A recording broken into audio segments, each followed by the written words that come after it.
Okay, and our final question is, how do you track or record the process of SEND pupils? So I think it comes back to something we've kind of already touched on, but it's about having clear systems in place and communicating that to staff. So when I took on the role of SENCO many years ago, we had some fantastic teachers. We had some very experienced teachers, we had some very young teachers, and they were in the classroom, they were all doing a great job, and as were the TAs. The information, however, that they were all gathering was a little bit fragmented. And in some cases, it was very minimal. And in other cases, it was just too much and it was overwhelming. And actually, it didn't serve a purpose. And so one of the very early tasks I had to do as SENCO was actually think through, what am I going to use this information for? What are we going to use, anything we track?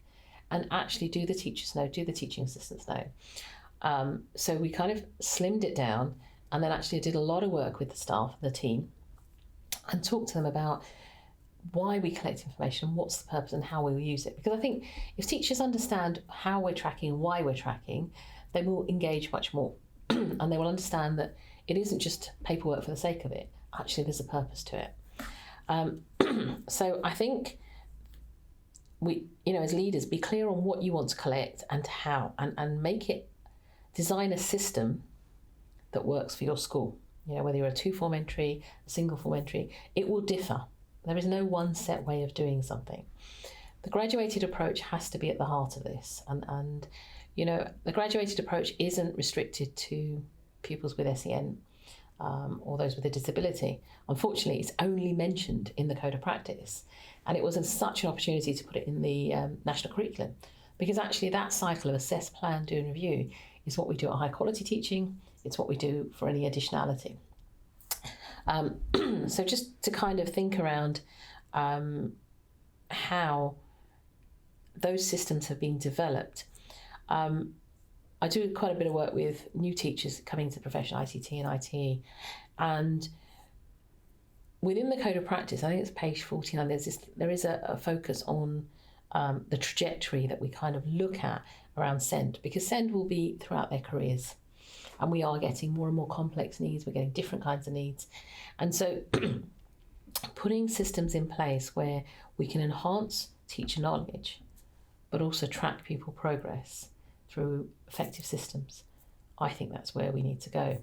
I think the role of the SENCO, particularly in recent years, has shifted much more to the operational, back again.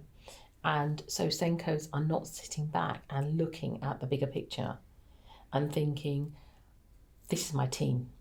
And the SENCO team, or the SEND team, is the largest in the school. It includes all the children, all the parents, all the staff, the local authority, the governors, the SLT, the external specialists. It is the largest team. So if you haven't invested in those systems, what you will get is people doing different things and that fragmented aspect. I have a real heart, again, for simplifying things. That's why. So, one example of tracking, which I designed, was we do a lot of paperwork up until the point a child is awarded an education healthcare plan.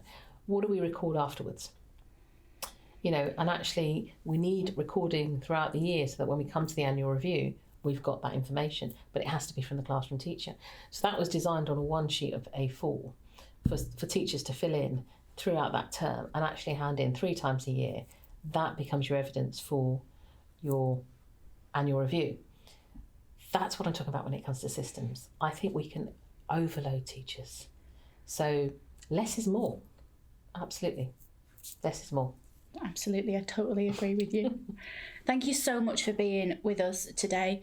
And everybody else, I shall put Anita's details in the top of this post so that you can go and have a look at her website. Have you got one final thing to say to our members? I think this is an exciting time in education. We've had some challenges. The pace of change is certainly difficult. There are some bigger issues out there. But actually, there is a lot of good. And I think I would say make time to celebrate the good. Let's invest, because that's how we will keep our teachers. I think it's how we'll grow our teachers. I think it's how we will model good well-being to our students and our pupils. If they are constantly seeing stressed adults in the classroom or in the school, we're giving them a very negative view of adult life.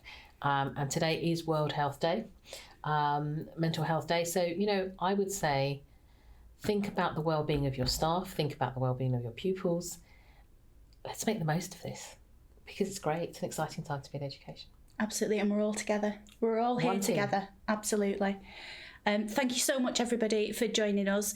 I will put all of the videos into my blog and I'll share that so that you can access them from school or at home or wherever. Again, thank you so much for being with us today. My pleasure. Thank you very much.